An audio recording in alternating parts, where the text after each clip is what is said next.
ने बड़े कमाल की बात कही है कि जिंदगी में कुछ अच्छाइयां ऐसी भी करनी चाहिए जिनका ईश्वर के सिवाय दूसरा कोई साक्षी ना हो।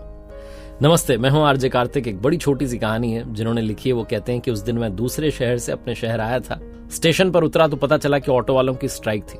बड़ी मुश्किल से मुझे एक ऑटो मिला जिसमें पहले से सवारियां थी। शेयरिंग ऑटो था, उसमें बैठ गया। मेरे घर से कुछ दूर पहले उस ऑटो वाले ने उतार दिया। वहां से पैदल पैदल अपने घर की ओर आ रहा था। शाम का समय था। जब मैं आगे चला तो मैंने देखा कि एक इलेक्ट्रिसिटी पोल पर, बिजली के खंभे पर एक कागज चिपका है जिस पर पेन से किसी ने कुछ लिखा हुआ है। तो मैं उत्सुकतावश वो पढ़ने के लिए क्या लिखा है वहां चला गया। तो मैंने पढ़ा, उस पर लिखा था कि मैं एक वृद्ध महिला हूं, मेरा 500 रुपए का नोट यहीं कहीं गिर गया है, अगर आपको मिले तो मेरे इस पते पर दे जाना। मैं सामने वाली गली में अंतिम मकान में रहती हूँ, परिवार में कोई नहीं है, अकेली हूं। अगर आपको वो नोट मिले, आप वो दे जाएं तो आपकी बड़ी कृपा होगी। ऐसा कुछ लिखा हुआ था। मैंने सोचा चलो मदद कर देते हैं। थोड़ा ढूंढना शुरू किया आसपास, तो कुछ मिला नहीं। सनसेट होने को था, सूर्य ढलने को था, अंधेरा होता जा रहा था। मोबाइल की टॉर्च से देखा, कुछ नहीं दिखा। फिर मैंने सोचा कि पता नहीं कौन है, क्या है। मैं तो अपने घर की ओर चल दिया। 2-4 कदम चला ही था कि दिमाग में आया कि एक बार जाकर के देख तो ले कौन है, क्या है, क्या सच में कोई रहता है या किसी ने शरारत करी है। तो मैं चल दिया सामने वाली गली में। लास्ट मकान की तरफ गया। बस्ती थी वो, कच्ची बस्ती, छोटा सा मकान था। दरवाजा खटखटाया। थोड़ी देर बाद सच में अंदर से वृद्ध महिला निकली। लाठी के सहारे आई थी बूढ़ी अम्मा। कहने लगी, हाँ बेटा बताओ क्या चाहिए। मैंने कहा जी वो आपका 500 रुपए का नोट जो था ना, वो गिर गया था ना, मिल गया मुझे, बस मैं देने आया। मैं तो दूसरे शहर से आया हूं, अभी अपने घर जा रहा था। मैंने वो कागज पर पढ़ा लिखा हुआ, वहीं ढूंढा तो मिल गया। मैंने सोचा आपकी मदद कर दूं। ये आपका 500 रुपए का नोट रहा, मैं जा रहा हूं। उन्होंने हाथ जोड़ करके कहा कि बस करो, हद कर दी है। मैंने कहा जी क्या बात हो गई, आप तो नाराज हो रही। कहने लगी और क्या बेटा, 50-60 लोग आ चुके हैं अब तक, सब आकर के कहते हैं कि 500 रुपए का नोट मिला है। मेरा कोई 500 रुपए का नोट नहीं गिरा। वो तो किसी ने मेरी मदद करने के बहाने से, उस इरादे से वहां लिख दिया होगा खंबे पर। लोग आ जाते हैं 500 रुपए देने के लिए। मुझे नहीं चाहिए, मैं ठीक हूं। मैंने कहा नहीं माता जी रख लीजिए, मिला है मुझे। बोले नहीं बेटा, कहानियां सुनाना बंद करो, मेरा नोट ही नहीं गिरा तो कैसे मिलेगा। मैंने कहा माता जी रख लीजिए। चरण स्पर्श किए, प्रणाम किया, बड़ी रिक्वेस्ट की, बड़ी मिन्नत की, तब जाकर के रखा उन्होंने। फिर कहने लगी सुनो, कोई मेरी मदद करना चाह रहा था इसलिए वो सब वहां जो है चिपका करके चला गया। लोगों ने मदद भी कर दी। अब बस मेरा एक काम कर देना। मुझे लगा शायद कुछ और मदद मांग रही होंगी। तो कहने लगी बेटा बस जाते हुए वो कागज फाड़ के चले जाना। मैं तुमसे हाथ जोड़ के ये दरखास्त करती हूं, हटा देना उसे, मुझे नहीं चाहिए कुछ भी। मैंने कहा माता जी ठीक है, आपकी बात मान लूंगा। वहां से निकला वापस अपने घर की तरफ आने के लिए। उसी जगह पर पहुंचा जहां जिस मोड़ से मैं अंदर गया था। वही खंबा सामने था, वही कागज चिपका हुआ था। उस कागज के पास भी गया। फिर याद आया कि उन 50-60 लोगों से भी तो माताजी ने यही कहा होगा। जब उन्होंने वो कागज नहीं फाड़ा तो मैं क्यों फाड़ दूं।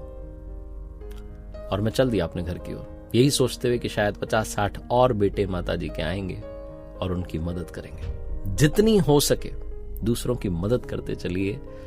ये इमोशनल कहानी बस ये बताती है, लाइफ में अच्छाइयां करते चलिए, वो अच्छाइयां जिनका साक्षी सिर्फ ईश्वर है। कई बार हमें लगता है कि किसी की मदद कर रहे हैं तो तस्वीरें, वीडियोस वगैरह हो जाए। अच्छी बात है, प्रेरणा मिलनी चाहिए दूसरों को, लेकिन कुछ अच्छाइयां ऐसी भी होनी चाहिए जिनमें निस्वार्थ भाव से बस आपने मदद कर दी। एक बार फिर से वही बात जो अक्सर आपसे कहता हूं, कर दिखाओ कुछ ऐसा कि दुनिया करना चाहे आपके जैसा। किसी ने बड़े कमाल की बात कही है कि जिंदगी में चाहे जितना भी धन धन कर लो, मरने के बाद तो शोक पत्रिका में निधन ही लिखा जाता है। नमस्ते, मैं हूं आरजे कार्तिक। एक बड़ी छोटी सी कहानी एक बूढ़े पक्षी की जो इंसानों की भाषा में बोलता था, और ये बात दूर दूर तक पहुंच चुकी थी। उसकी ख्याति बहुत बढ़ चुकी थी। एक शिकारी को जब ये मालूम चला तो उसने अपने जीवन का लक्ष्य बना लिया कि उस बूढ़े पक्षी को पकड़ के लाऊंगा, अपनी कैद में रखूंगा, अपने पिंजरे में रखूंगा। इसी टारगेट को लेकर के वो जंगल में लंबी यात्रा पर निकल पड़ा और फाइनली वो उस बूढ़े पक्षी तक पहुंच गया। पक्षी क्योंकि उम्र में काफी बड़ा हो चला था, बहुत बूढ़ा हो चला था, इसलिए ज्यादा उड़ नहीं पाता था। बहुत आसानी से शिकारी ने उसे पकड़ लिया। वो बूढ़ा पक्षी उसकी गिरफ्त में था और तब उस बूढ़े पक्षी ने हम इंसानों की भाषा में उस शिकारी से कहा कि मुझे आजाद कर दो, मैं अब आपके किसी काम का नहीं हूं। मेरी मधुरता जा चुकी है, मेरी आवाज में वो मधुरता नहीं है। पहले तो मैं गीत भी गाता था, अब गीत नहीं गाता हूं। मेरी आवाज कर्कश होती जा रही है, कठोर होती जा रही है, मेरी बोली कोई सुनना नहीं चाहता। मुझे ले जाकर के क्या करोगे। शिकारी कहने लगा नहीं, मैंने तो अपने जीवन का टारगेट ही बनाया था, लक्ष्य यही था। तुम्हें पकड़ लिया, अब लेकर तो जाऊंगा, पिंजरे में रखूंगा। बूढ़े पक्षी ने फिर से कहा कि अच्छा चलो एक ऑफर देता हूं, एक बात बताता हूं। अगर तुम मुझे आजाद कर दोगे तो मेरे पास 3 सूत्र हैं जीवन के, 3 फॉर्मूलाज हैं जो तुम्हारे बड़े काम आएंगे।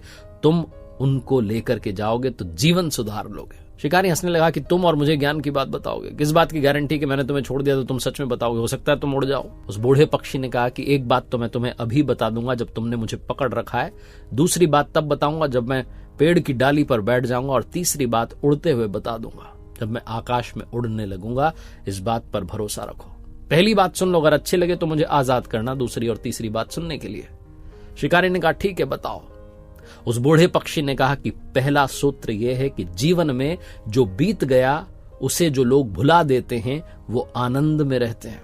जिनके पास भूलने की शक्ति होती है वो आनंद में रहते हैं, क्योंकि वो बीती हुई बातों को भुला देते हैं। जो याद रखते हैं वो हमेशा शोक में रहते हैं, उदास रहते हैं, दुखी रहते हैं। शिकारी को बात अच्छी लगी, उसने कहा सही बात है, मूल्यवान बात है। उसने उस बूढ़े पक्षी को आजाद कर दिया। पक्षी उड़ा और जाकर के पेड़ की डाली पर बैठ गया। वादे के मुताबिक उसने दूसरा सूत्र बताया। उसने कहा कि सुनो, ध्यान से सुनो, जीवन में कई सारे लोग तर्क विहीन बात पर भरोसा करते हैं। जो बात लॉजिकल नहीं है, इलॉजिकल है, उस पर विश्वास करते हैं और अपना जीवन बर्बाद कर लेते हैं, अपने जीवन को दुख में डाल देते हैं, शोक में डाल देते हैं। इसलिए कभी भी जो तर्क विहीन बात है, जिसमें कोई तर्क नहीं है, लॉजिक नहीं है, उस बात पर भरोसा नहीं करना चाहिए। शिकारी ने कहा बहुत अच्छी बात है। तभी वो बूढ़ा पक्षी उड़ गया और उड़ते उड़ते कहने लगा कि तुम कैसे इंसान हो, तुम्हारा बहुत बड़ा घाटा हो गया। मेरे पेट में 2 बहुमूल्य हीरे थे, अगर तुम मुझे ले जाते, मेरे अंदर से वो हीरे निकालते तो तुम दुनिया के अमीर इंसान बन जाते। जैसे ही उस बूढ़े पक्षी ने कहा, शिकारी माथा पकड़ करके वहीं जमीन पर बैठ गया। उसकी आंखों में आंसू आने लग गए और सोचने लगा कि क्या कर दिया, जो मेरे हाथ में था उसे मैंने जाने दिया। और बूढ़ा पक्षी वहीं चक्कर काटता रहा और हंसता रहा। शिकारी ने पूछा, अब हंस क्यों रहे हो? बूढ़े पक्षी ने कहा कि कितनी जल्दी भूल गए, अभी तुम्हें 2 सूत्र बताए थे। पहला सूत्र क्या बताया था कि जो बीती हुई बात को भुला देता है वो आनंद में रहता है। अभी भी तुम उसी में अटके हो कि तुमने मुझे जाने दिया। दूसरी बात क्या बताई थी कि जो तर्क विहीन बात पर भरोसा कर लेता है वो मूर्ख होता है, वो फालतू में जीवन को उदासी में डालता है। तुम एक ऐसी बात पर भरोसा कर रहे हो कि मेरे छोटे से पेट में 2 हीरे होंगे, तुमसे बड़ा मूर्ख कौन होगा? शिकारी ने कहा तीसरी बात तो बता दो। वो बूढ़ा पक्षी कहने लगा कि जब तुम्हें 2 बातें ही समझ में नहीं आई तो तीसरी जान करके क्या करोगे, लेकिन फिर भी बता देता हूं कि ये दुनिया में जो हमें शरीर मिला है ये नश्वर है।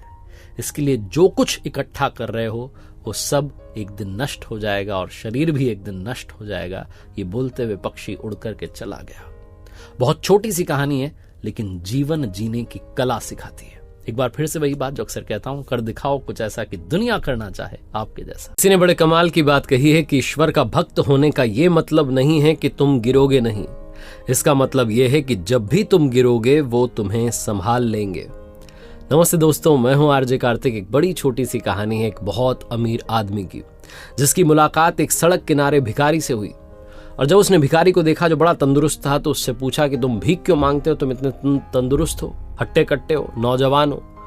उस भिखारी ने कहा, साहब मेरे पास में कोई काम धंधा नहीं, अगर मुझे अभी काम धंधा मिल जाए तो मैं अभी ये भीख मांगना छोड़ दूं, मुझे अच्छा थोड़ा ना लगता है, पर नौकरी नहीं है, क्या करूं? उस बहुत अमीर आदमी ने कहा कि मेरे पास में एक बेहतरीन ऑप्शन है, नौकरी से भी अच्छा। भिखारी की आंखों में चमक आ गई। उसने पूछा करना क्या है? उस बहुत अमीर आदमी ने कहा कि तुम मेरे बिजनेस पार्टनर बन जाओ, तुम्हारी जिंदगी संवर जाएगी। भिखारी उसके चरणों में गिर गया, कहने लगा, प्रभु क्या बात करते हो, आप तो प्रभु के भेजे हुए साक्षात दूत मुझे लगते हो, मेरे लिए तो आप ही भगवान हो, ये बताओ करना क्या है? उस अमीर आदमी ने कहा कि सुनो, मेरा एक चावल का प्लांट है, तुम्हें वहां से चावल ला करके यहाँ बाजार में बेचना है, जो मुनाफा होगा बाद में बांट लेंगे। अब भिखारी था तो उसने कहा कि मुझे आप मौका दे रहे हैं, मतलब मुझे कितना % मिलेगा? 20% मिलेगा, 80 आप रखोगे या आप 90 रखोगे और मुझे 10 दोगे? उस बहुत अमीर आदमी ने उस भिखारी के सर पर हाथ फेरते हुए कहा कि अरे चिंता मत करो, तुम मुझे सिर्फ 10% देना, बाकी का 90% 90% मुनाफा तुम रख लेना, मुझे नहीं चाहिए, बस मैं तुम्हें अवसर देना चाहता हूँ। भिखारी फिर से पैरों में पड़ गया, कहने लगा, वाकई में आप ऊपर के वाले के भेजे हुए दूत हो, क्योंकि आप मेरे ऊपर इतना बड़ा उपकार कर रहे हो। बात पक्की रही, 1 महीने के बाद मैं आपको आपका 10% चुका दूंगा, बहुत मेहनत करूंगा, मुझे मौका दिया आपने, धन्यवाद। अगले दिन से चावल के प्लांट से चावल लाता, बेचना शुरू करता और पूरे दिन रात एक कर दिए, बहुत मेहनत की, ईमानदारी से काम किया। और जब महीना खत्म होने को आया तो वाकई में उसे बहुत अच्छा मुनाफा और बहुत सारा प्रॉफिट हुआ। लेकिन जैसे ही वो प्रॉफिट शेयरिंग वाली डेट पास आ रही थी, मुनाफा बांटने की तारीख आ रही थी नज़दीक, तो इसको लगने लगा कि 10% भी क्यों दूं, मेहनत मैंने की, इसने किया ही क्या, इसने तो सिर्फ मुझे अवसर दिया, इस बात का इसे 10% दूं, ये भी बहुत ज़्यादा लग रहा। तो जैसे ही वो दिन आया जिस दिन प्रॉफिट शेयरिंग करनी थी, मुनाफा बांटना था, वो बहुत अमीर आदमी आया और उसने कहा लाओ साहब मेरा 10%। तो जो भिखारी था, जो बिजनेस पार्टनर बन चुका था, इसने कहा अरे वो वहाँ घाटा हो गया, यहाँ घाटा हो गया, और बहुत गरीब सी शक्ल बना ली और बहाने बना लगा कि अरे मेरे पास नहीं है, अभी अगले महीने देखेंगे। उस अमीर आदमी ने कहा मुझे मालूम है मुनाफा हुआ है, प्रॉफिट हुआ है, तो मेरा परसेंटेज देने से कतरा क्यों रहे हो? तो इस भिखारी ने कहा तुमने किया ही क्या है? बोल पड़ा इसने, कहा किया ही क्या है, तुमने मुझे मौका दिया और क्या किया, सारी मेहनत मैंने की, ईमानदारी से काम किया, इसीलिए मुनाफा हुआ है, वरना मुनाफा थोड़ा ना होता। तुम्हें 10% किस बात का दूं, बहुत ज़्यादा है। अब आप सोचो कि आप वो अमीर आदमी होते और आपके साथ कोई ऐसा करता तो आपको कैसा लगता? वो 10% का हक भी अगर कोई नहीं चुकाता तो आपको कैसा लगता? बहुत अमीर आदमी ऊपर वाला है, जिसने हमें ये जीवन दिया, ये अवसर दिया, हमें जिंदगी दी, हमें मौका दिया इस दुनिया में आने का, और हम 24 घंटे में से 10% भी उनको समय नहीं देते, क्योंकि हमें लगता है कि उन्होंने किया ही क्या है, बस हमें भेजा ही तो है यहाँ पर, बाकी सारी जिंदगी तो हम जी रहे हैं।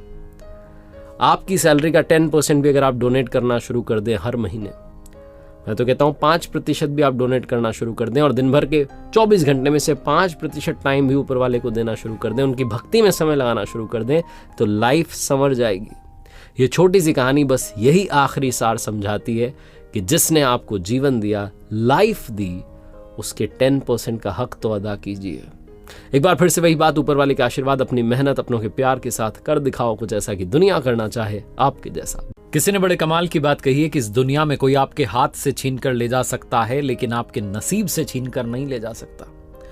मैं हूं आरजे कार्तिक। एक बड़ी छोटी सी कहानी सुनाता हूं दोस्तों आपको, पुराने जमाने की कहानी है।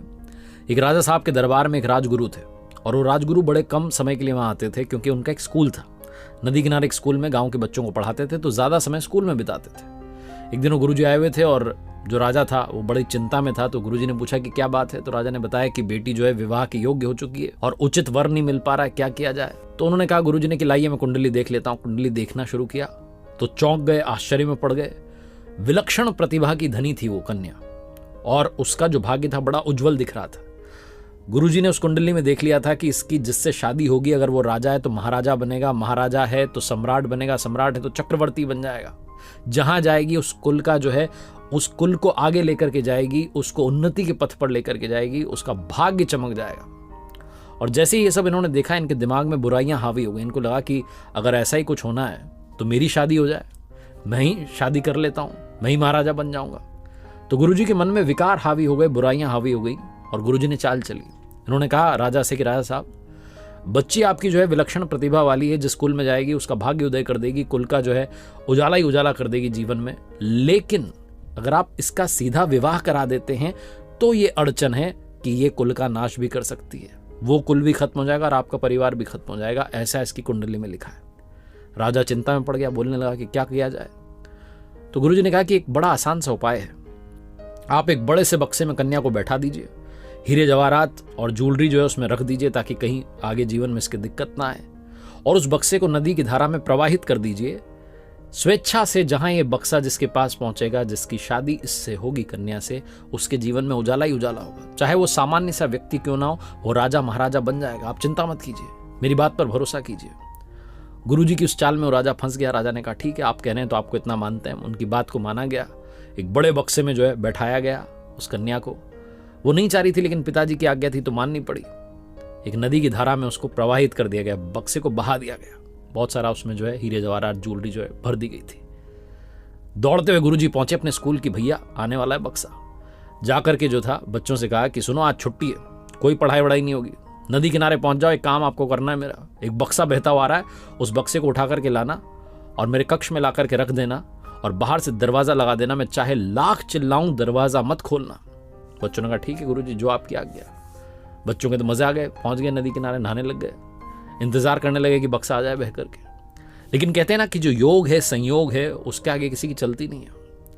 वो बक्सा नदी की धारा में प्रवाहित होता और बहता हुआ आ रहा था, और नदी किनारे एक दूसरे राज्य का राजकुमार जो था अपने सिपाहियों के साथ में वहाँ विश्राम कर रहा था, हाथ मुंह धो रहा था क्योंकि जंगल में शिकार खेलने आया था तो थक चुका था। उसने देखा कि एक बक्सा बहता हुआ आ रहा है नदी में। उसने अपने सिपाहियों से कहा कि जाओ जाकर के देखो, सैनिकों से कहा। सैनिक गए, जाकर के उस बक्से को पकड़ के लाए और जब उसे खोला तो उसमें सुंदर कन्या निकली। राजकुमार चौंक गया। उसने कहा, देवी आप कौन है और आप इस हालत में कैसे? तो उस राजकुमारी ने अपना परिचय दिया, इंट्रोडक्शन दिया, सारी बात बताई कि ऐसा ऐसा हुआ। तो राजकुमार ने कहा, अब क्या करना है? तो राजकुमार ने कहा, पिताजी ने आज्ञा दी थी कि जहां ये बक्सा खुल जाए उसी से विवाह होगा, आप मुझसे विवाह कर लीजिए, मेरे तो जो भी हैं वो आप ही हैं। राजकुमार ने वहीं हीरे की अंगूठी पहना दी क्योंकि उसमें अंगूठियां तो थी, ज्वेलरी तो आई थी साथ में। तालियां बजा दी सैनिकों ने, विवाह हो गया। अब राजकुमार को लगा कि खाली बक्सा भेजेंगे नदी में सही नहीं रहेगा, कुछ इसमें डाल देते हैं। तो एक सामान उसमें डाल दिया। उधर नदी किनारे जो बच्चे थे वो इंतजार कर रहे थे। गुरुजी का आदेश था कि एक बक्सा बहते हुए आएगा तो उन्हें इंतजार था कि आने वाला है। तभी उनकी नजर पड़ी, एक बक्सा बहता हुआ आ रहा था। बड़ी मशक्कत के बाद उसको नदी में से निकाला बक्से को, बड़ा भारी था। 20-25 जो बच्चे थे सब मिलकर के उसको उठाने लगे और ले जाकर के जैसे तैसे गुरुजी के कमरे में जाकर के उसको छोड़ दिया। गुरुजी ने तो आदेश दिया था बाहर से दरवाजा लगा देना, बाहर से दरवाजा लगा दिया। गुरुजी अंदर थे और बड़े उत्साहित थे कि बक्सा खुलेगा, कन्या जो है इसमें होगी और शादी कर लूंगा और मेरा भाग्य चमक जाएगा। बिना देरी के उन्होंने बक्सा खोला तो अंदर जिंदा भालू था। वो राजकुमार जंगल में शिकार के लिए आया था तो एक जिंदा भालू पकड़ लिया था उसने। उसी भालू को उसने उस बक्से में बंद कर दिया था। जैसे ही बक्सा खुला, जिंदा भालू बाहर निकला। वो तो परेशान हो रखा था भालू, वो अटैक करने लगा गुरुजी पर। गुरुजी चिल्लाने लगे, बचाओ बचाओ। जो बच्चे थे उनको आवाज आ रही थी गुरुजी की, बचाओ बचाओ, लेकिन उनको पता था गुरुजी ने कहा था कितना भी चिल्लाऊं दरवाजा मत खोलना। एक लड़के ने सोचा कि खोल देता हूं दरवाजा, तो मॉनिटर ने डांट दिया कि नहीं, मना किया था गुरुजी ने। सारे बच्चे चुपचाप रहे बाहरी और अंदर जो भालू था वो हमला करने लगा। गुरुजी को लगा कि अब तो जान जाने वाली है।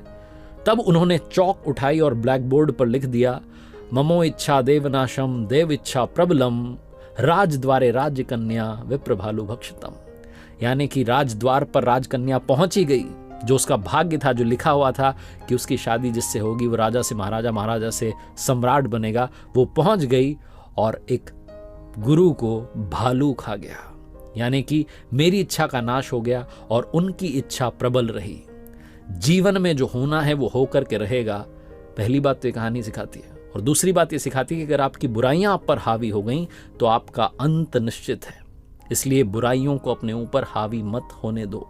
एक बार फिर से वही बात जो अक्सर आपसे कहता हूं, कर दिखाओ कुछ ऐसा कि दुनिया करना चाहे आपके जैसा। घर छोटा हो या बड़ा, अगर उसमें मिठास नहीं होती तो इंसान तो छोड़िए, चींटियां भी नहीं आती।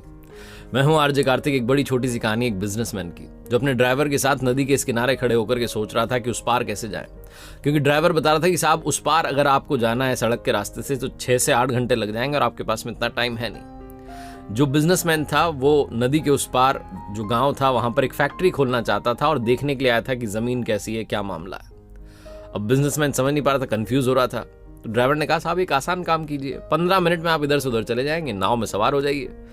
बिजनेसमैन को आइडिया अच्छा लगा। वो उतरा, नदी के किनारे पर देखा तो एक नाव वाला दिखाई दिया। उससे कहा, भाई उस पार छोड़ दो। उसने कहा, जरूर साहब बैठ जाइए। नाव में सवार हो गया। अब उसको लगा कि 15 मिनट का रास्ता है, थोड़ी बातचीत करते हैं, बताते हैं इसको कि मैं कौन हूं, शायद पहचान नहीं पा रहा है। तो बिजनेसमैन ने कहा कि अच्छा ये बताओ, तुम्हें पता है नदी के उस पार जो है गांव में उधर फैक्ट्री खुलने वाली है?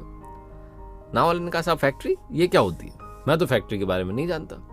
बिजनेसमैन को हंसी आ गई, बोले क्या अजीब आदमी है, तुम्हें ये नहीं पता कि फैक्ट्री क्या होती है? इतनी छोटी सी बात नहीं पता? नावल ने कहा, हाँ साहब मुझे नहीं पता फैक्ट्री क्या होती है। थोड़ा आगे चले। बिजनेसमैन को लगा कि इसने मेरी फोटो तो देखी होगी, आज अखबार में छपी है, मीडिया ने कवर किया है। तो उसने पूछा कि तुमने आज अखबार पढ़ा? नावल ने कहा, साहब मुझे पढ़ना नहीं आता, मुझे अखबार पढ़ना नहीं आता, मुझे कुछ सीखा नहीं मैंने जीवन में। बिजनेसमैन फिर से हंसने लगा कि अजीब आदमी हो, इतनी छोटी सी चीज नहीं आती तुम्हें, अखबार पढ़ना नहीं आता। मेरी फोटो छपी है उसमें देखना, फोटो तो देखनी आती है, जाकर के देखना कौन आया था तुम्हारी नाव में बैठा था, तब तुम्हें समझ में आएगा कि किसको तुम जो है नदी पार करा रहे हो। थोड़ा और आगे चले तो बिजनेसमैन ने पूछा कि अच्छा ये बताओ, कभी तुम शहर गए हो, देखिए तुमने वहां पर बड़ी बड़ी बिल्डिंग, वैसी बिल्डिंग बना दूंगा यहाँ पर गाँव में। नावल ने कहा, साहब शहर तो मैं कभी गया नहीं, मैं तो गाँव का ही आदमी हूँ, गाँव में ही रह गया। फिर से बिजनेसमैन हंसने लगा कि अजीब आदमी हो तुम, आज तक शहर नहीं गए, गाँव में ही होकर के रह गए। नावल ने कहा, हाँ साहब। तभी अचानक से नदी में जो था पानी तेज हो गया, बहाव बढ़ गया और नाव वाले का भी जो था कंसंट्रेशन भंग हो गया, क्योंकि लगातार उसका मजाक बिजनेसमैन उड़ा रहा था। तो एक बड़े पत्थर से जाकर के नाव टकरा गई और जैसे ही नाव टकराई, नाव का संतुलन बिगड़ा और नाव डूबने लगी। बिजनेसमैन घबरा के कहने लगा ये क्या हो रहा है। नावल ने कहा साहब अब मेरे हाथ में कुछ भी नहीं है, नाव डूबने वाली है। आपको तैरना तो आता है ना। बिजनेसमैन ने कहा मुझे तैरना नहीं आता। अब की बार नाव वाले ने मुस्कुरा करके कहा कि क्या साहब इतनी सी चीज आपको नहीं आती, तैरना तो आना चाहिए ना। बिजनेसमैन हाथ जोड़ के लगा भाई मुझे बचा लो, बस मेरी जान बचा लो, बाकी सारी बातें बाद में कर लेंगे, मैं तुमसे क्षमा मांगता हूं, मुझे माफ करो, मुझे बचा लो। नावल ने कहा हाँ साहब आप चिंता मत करो, बचा लूंगा। बिजनेसमैन ने कहा आता है ना तुम्हें बचाना। उसने कहा हाँ ये मुझे अच्छे से आता है। नावल ने कहा बस आप मेरी पीठ पकड़ के रहना, मैं आपको पार करा दूंगा। उसने बिजनेसमैन को उस बहती नदी में भी नदी पार करा दी। बहुत छोटी सी कहानी लेकिन दो बातें सिखाती है। पहली ये कि कभी किसी का मजाक मत उड़ाइए, और दूसरी ये कि जीवन में याद रखिए आपको किसी की भी कभी भी जरूरत पड़ सकती है। हम में से बहुत सारे लोग सोचते हैं कि इसकी क्या जरूरत पड़ेगी, तो मेरे काम ही नहीं आएगा, रिश्ते ही नहीं बनाते। आजकल तो रिश्ते भी वैसे बनाते हैं ना कि काम पड़ेगा इसलिए रिश्ता बना लो। इस तरीके से रिश्ते बनाना बंद कीजिए, वरना लाइफ में बहुत बड़े संकट में पड़ जाएंगे। और हर इंसान की वैल्यू करना शुरू कीजिए, क्योंकि कई बार हो सकता है कि जो आपको आता है वो उसको नहीं आता, लेकिन कई बार कुछ ऐसा काम आ सकता है जो उसको आता हो लेकिन आपको नहीं आता हो। तो याद रखिए हर इंसान का सम्मान कीजिए। एक बार फिर से वही बात, कर दिखाओ कुछ ऐसा कि दुनिया करना चाहे आपके जैसा। किसी ने बड़े कमाल की बात कही है कि चिड़िया कभी चील की ऊंची उड़ान से परेशान नहीं होती, लेकिन इंसान दूसरे इंसान की ऊंची उड़ान से बहुत जल्दी परेशान हो जाता है। नमस्ते दोस्तों, मैं हूं आरजे कार्तिक। एक जंगल में काला कौवा रहता था, अपने काले रंग से परेशान था। वो महात्मा जी के पास पहुंचा, जो महात्मा जी बड़ी चमत्कारिक शक्तियां जानते थे। उनको प्रणाम करके बोला कि महात्मा जी मैंने सुना है आप रूप परिवर्तित कर सकते हैं, मैं अपने रूप से परेशान हूं, मुझे रूप बदलना है। महात्मा जी ने कहा दिक्कत क्या है। तो कौवा अपना दुख बताने लगा कि काले रंग का हूं, काले रंग से मुझे घिन आने लगी है, लोग मुझे देखते ही उड़ा देते हैं, अपनी नजरों के सामने रखना पसंद नहीं करते। कभी आपने देखा है किसी इंसान को कि वो लाड़ प्यार कर रहा हो कौवे को? मुझे लगता है रूप जो है मेरी खुशियों के आड़े आ रहा है, मुझे ये बदलना है। महात्मा जी ने कहा ठीक है, आपने क्या सोचा है, क्या बनना चाहते हो? कौवे ने कहा मुझे हंस बनना है। महात्मा जी ने कहा इतनी सी बात अभी बना देता हूं, लेकिन हंस बनाने से पहले तुमसे कहूंगा कि एक बार हंस से जाकर के मिल लो और पूछ लो कि क्या वो खुश है। कौवे ने कहा बात तो सही है। हंस के पास गया उड़ता हुआ, जाकर के पूछा कि मेरे मित्र मैंने सुना है आप बहुत खुश हैं, आपके पास सफेद रंग है। हंस ने कहा तुम्हें ये बेवकूफ भरी बात किसने कह दी कि मैं खुश हूं? ये सफेद रंग ही तो मेरे दुख का कारण है। कौवे ने कहा कि सफेद रंग से क्या दिक्कत हो सकती है, इतना प्यारा रंग है, मुझे तो बड़ा अच्छा लगता है। हंस ने कहा तुमने देखा है जब लोग मर जाते हैं, अर्थी उठाई जाती है तो अर्थी पर सफेद चादर ढकी जाती है, ये कोई रंग है सफेद? मैं बड़ा परेशान हूं, मुझे मौका मिले तो मैं अपना रूप बदल लूं। कौवे ने कहा अरे वाह, आप भी रूप बदलना चाहते हैं, चलो एक महात्मा जी के पास। वैसे आप बनना क्या चाहते हैं? हंस ने कहा मैं तोता बनना चाहता हूं, लाल रंग की चोंच है, हरे रंग का है, दो रंग है, कॉम्बिनेशन है। ये दोनों उड़ करके पहुंचे महात्मा जी के पास, जाकर के कहा कि हमें तो तोता बना दो। महात्मा जी ने कहा बना देंगे, लेकिन पहले तोते से मिल के आओ, पूछ तो लो कि क्या वो खुश है। दोनों गए तोते के पास। पहली तो मिला नहीं, क्योंकि पहली बात तो हरियाली बहुत थी जंगल में, वो हरा रंग का तोता ढूंढना मुश्किल हो गया। बड़ी मुश्किल से मिला, उसकी तारीफ करने लगे कि बहुत अच्छे हो, दो रंग हैं तुम्हारे पास में, तुम तो बड़े खुश रहते हो, बहुत लोग तुम्हारी प्रशंसा करते हैं। तोते ने कहा मैं खुश रहता हूं, और ये हरा रंग, ये कोई खुश रहने की बात है? इतनी हरियाली में बड़ी मुश्किल से मैं आपको मिल पाया, ये हरा रंग देखो कितनी दिक्कत देता है, और मैं खुश नहीं रहता। मेरे इस रूप की वजह से तो लोग मुझे पकड़ के ले जाते हैं, अपने घरों में पिंजरों में कैद कर लेते हैं, फिर बुलवाते हैं। मैं तो परेशान हो गया हूं, लोगों ने मुझे अपने मनोरंजन का साधन बना लिया, मुझे मौका मिले तो रूप बदल लूं। ये दोनों एक दूसरे को देखने लगे, कौवा और हंस। दोनों ने कहा भाई चलो रूप बदल देंगे, एक महात्मा जी हैं। तीनों उड़ करके पहुंचे महात्मा जी के पास। तोते ने कहा मैं तो मोर बनना चाहता हूं। तीनों ने कहा हमें मोर बनाओ। महात्मा जी ने कहा ठीक है बना देंगे, मोर से जाके मिल लो, खुश है कि नहीं है। तीनों उड़ करके मोर के पास गए, मोर से पूछा कि तुम तो बड़े खुश हो, लगता है तुमसे खुश इस दुनिया में कोई पक्षी नहीं है, इतने सुंदर पंख है, इतना सुंदर रूप है, क्या नृत्य करते हो? मोर ने कहा भाई यही तो दिक्कत है, यही तो परेशानी है। तुम्हें एक आवाज सुनाई दे रही है? तीनों ने कहा हाँ हाँ सुनाई दे रही है, ऐसा लग रहा है कोई इंसान हमारी तरफ आ रहा है। मोर ने कहा बस खतरा है, उड़ जाओ। ये तीनों उड़ गए, मोर वहीं रह गया। एक तीर आया और आकर के मोर को लगा। मोर छटपटाने लगा और तीनों से कहने लगा सुन लो, जिस हाल में हो उसी हाल में खुश रहो।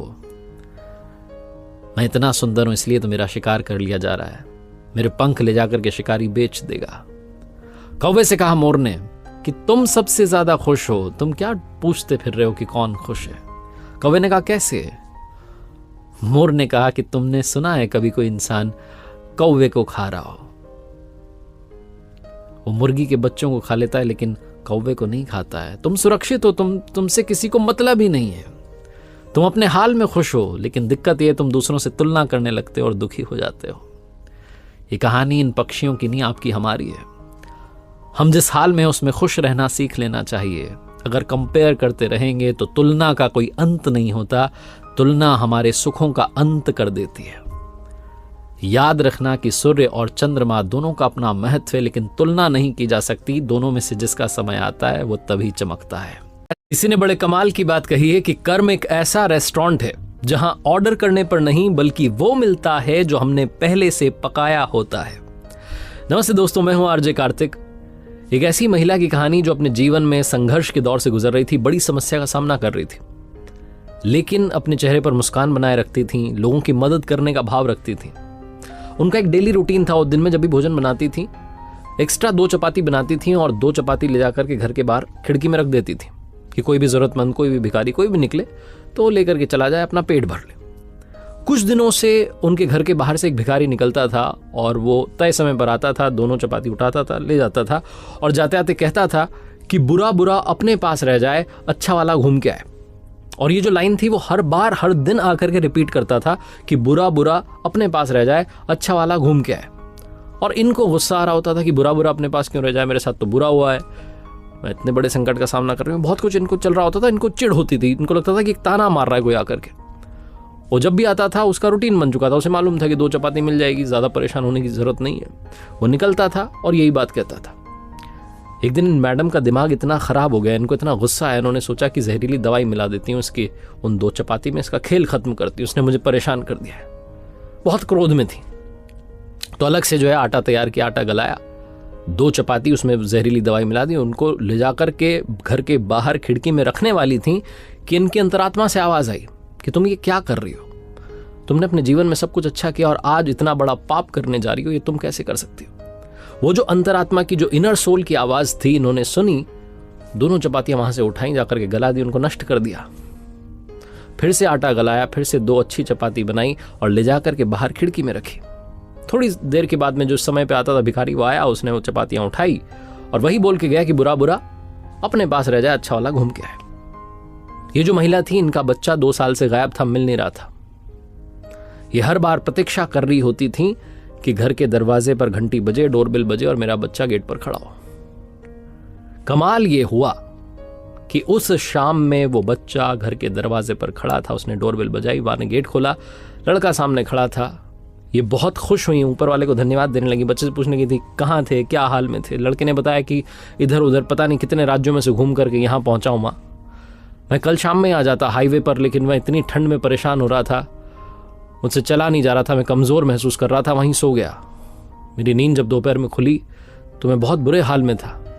एक भिखारी वहाँ से निकल रहा था, वो मेरे सामने 2 चपाती और थोड़ी सब्जी उसके पास पता नहीं कहाँ से उसने रख के चला गया। मैंने वो खाया, उसके बाद मैं वहाँ से चला और जब मैं वहाँ से चलने लगा तो घर के रास्ते पर चलता चला आया।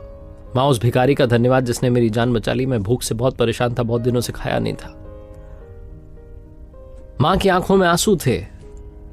माँ ने पूछा कि वो भिखारी कैसा दिखता था, उसका हुलिया बताओ। माँ को थोड़ा थोड़ा लग रहा था कि शायद वही तो नहीं है। उस लड़के ने कहा हुलिया तो वैसा ही था बाकी भिखारियों के जैसा, लेकिन एक बात कह के गया कि बुरा बुरा अपने पास रह जाए, अच्छा वाला घूम के आए। माँ ने प्रभु को धन्यवाद दिया और कहा कि मेरी अंतरात्मा की आवाज़ मैंने सुन ली। अगर नहीं सुनी होती तो शायद वो जहरीली जो चपातियाँ थी वहाँ मैंने रख दी थी, वो भिखारी ले जाकर के मेरे ही बेटे को दे देता और मेरा ही बेटा खत्म हो जाता, कभी मिल ही नहीं पाता। मैंने वो अच्छी चपातियां रखी, इसीलिए आज मेरा बच्चा मेरे सामने खड़ा है। जीवन का सार यही है, लॉ ऑफ कर्मा यही कहता है कि जैसा आप कर रहे हैं घूम करके वापस जरूर आएगा। एक बार फिर से वही बात जो अक्सर आपसे कहता हूं, ऊपर वाले के आशीर्वाद, अपनी मेहनत और अपनों के प्यार के साथ कर दिखाओ कुछ ऐसा कि दुनिया करना चाहे आपके जैसा। किसी ने बड़े कमाल की बात कही है कि अगर आपको दुखी रहना है तो सब में कमी खोजो, और अगर आपको प्रसन्न रहना है तो सब में गुण खोजो। नमस्ते दोस्तों, मैं हूं आरजे कार्तिक। एक छोटी सी कहानी सुनाता हूं एक जुआरी की। उसको जुआ खेलने की इतनी आदत पड़ चुकी थी कि वो छूट ही नहीं रही थी। घर वालों को लगा शादी करा देंगे तो शायद आदत छूट जाएगी। उसकी शादी करा दी। उसकी पत्नी उसे बहुत समझाती थी कि सबसे दूर रहिए, सट्टेबाजी ठीक नहीं है, सब कुछ बिक जाएगा एक दिन, देखना आप। लेकिन उसे फर्क नहीं पड़ता था और धीरे धीरे पत्नी की बात वाकई में सच होती जा रही थी। सामान बिकता चला जा रहा था, सब कुछ खत्म होता चला जा रहा था, लेकिन उसकी आदत नहीं छूट रही थी। एक दिन ऐसा आया कि उसके घर में सिर्फ 100 रुपए बचे, आखिरी नोट। बीवी को जाकर कहने लगा कि 100 रुपए दे दो, एक बार और जाता हूं। तो बीवी ने कहा कि ये तो छोड़ दो, अब कुछ भी नहीं बचा है। तो उस व्यक्ति ने कहा कि अगर ये मैं छोड़ भी दूंगा तब भी खर्च हो जाएगा, ये नोट बचने वाला नहीं है, एक बार आखिरी बार जाकर के किस्मत आजमाना चाहता हूं।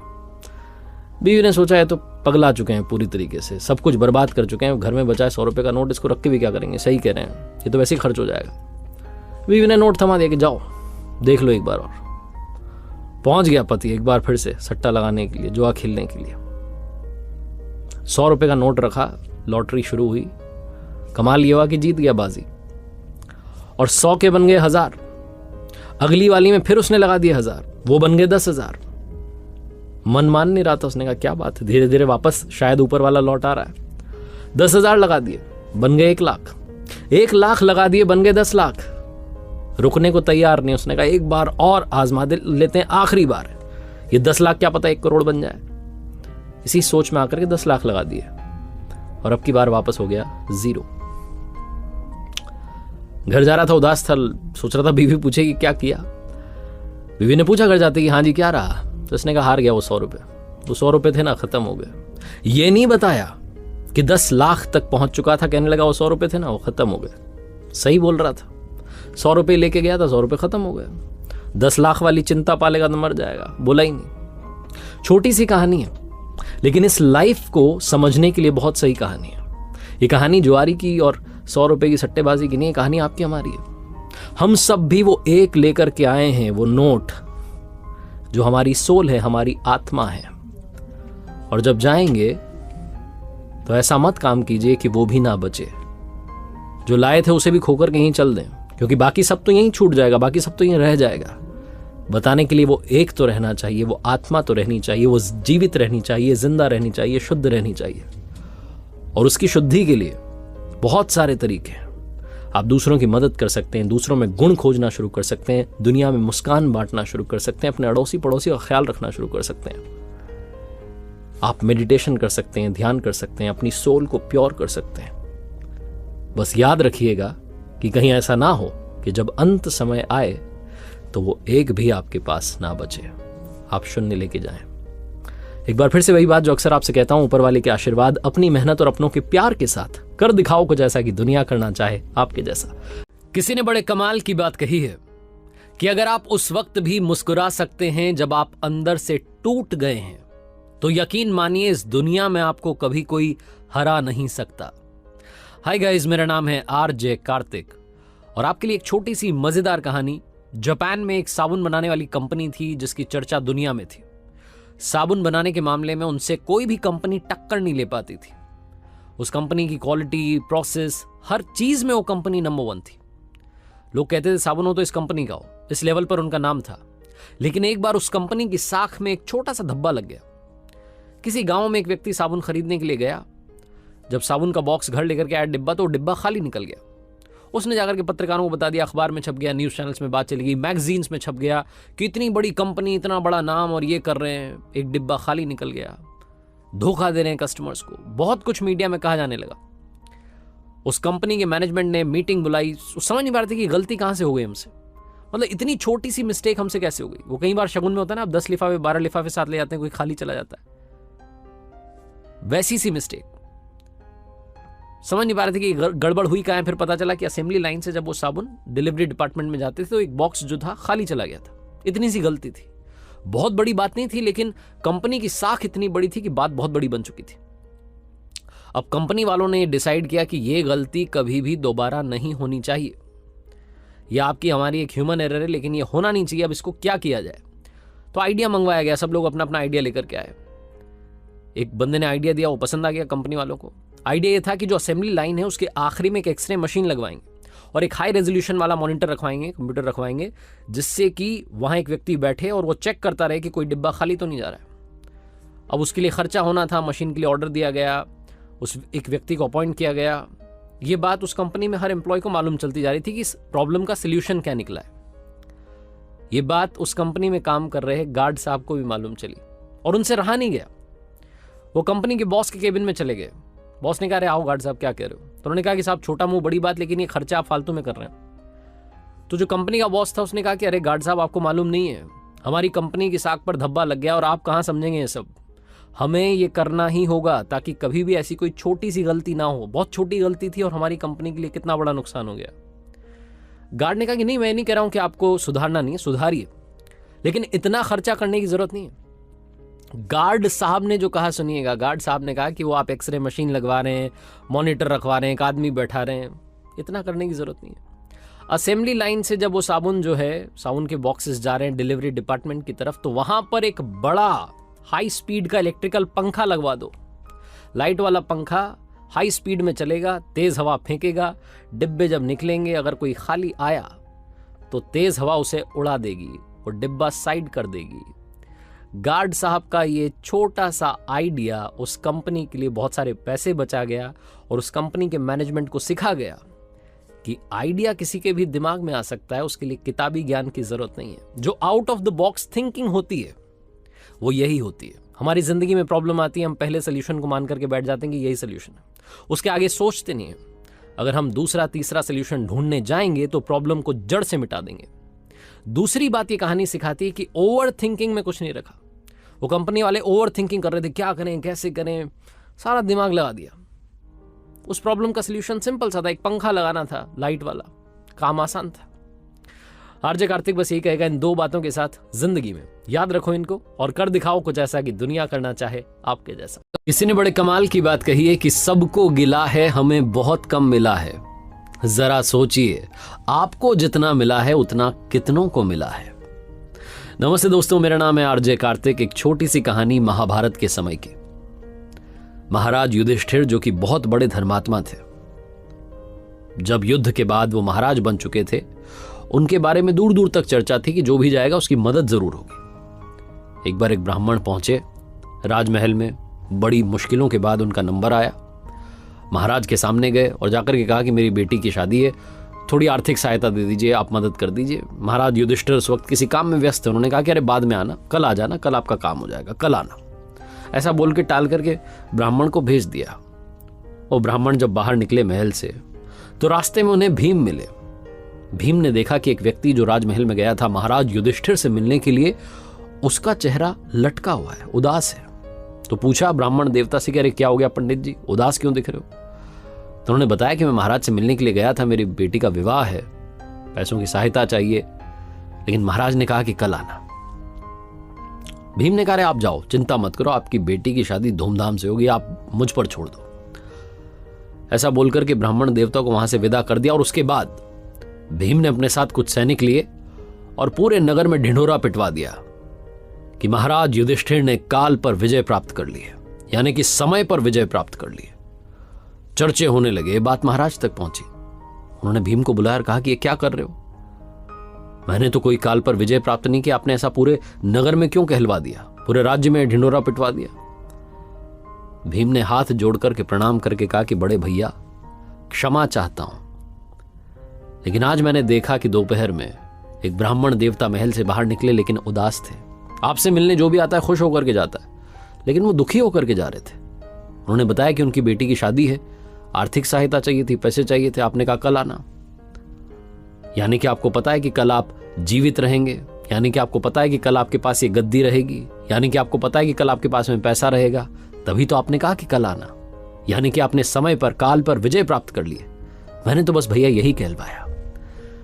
भीम की जो चतुरता थी, जिस तरीके से उन्होंने अपनी बात बड़े भैया को समझाई, महाराज युधिष्ठिर को समझ आ गया। तुरंत ब्राह्मण देवता को उसी दिन बुलाया, मदद की, और उन ब्राह्मण की जो बेटी थी उनकी शादी धूमधाम से हुई। कहानी छोटी सी लेकिन सार वही है कि जो लोग ये सोचते हैं कि कल कर लेंगे, कल कभी नहीं आता, क्योंकि जब कल आएगा तो फिर आप कहेंगे कि मैंने तो कल का कहा था। इसलिए जो करना है अभी में करना है। जिन लोगों ने गोल्स बनाए होते हैं कि मुझे लाइफ में अचीव करना है और ये सोच लेते हैं कि अरे कल से शुरू कर दूंगा मेहनत करना, कल से प्रैक्टिस करना शुरू कर दूंगा, कल से जिम जाना शुरू कर दूंगा, कल से एक्सरसाइज करना शुरू कर दूंगा, कल से पढ़ाई करना शुरू कर दूंगा, कल से फोकस करना शुरू कर दूंगा। कल नहीं आएगा, जो है अभी में है, आज में है। एक बार फिर से वही बात जो आपसे अक्सर कहता हूं, कर दिखाओ कुछ ऐसा कि दुनिया करना चाहे आपके जैसा।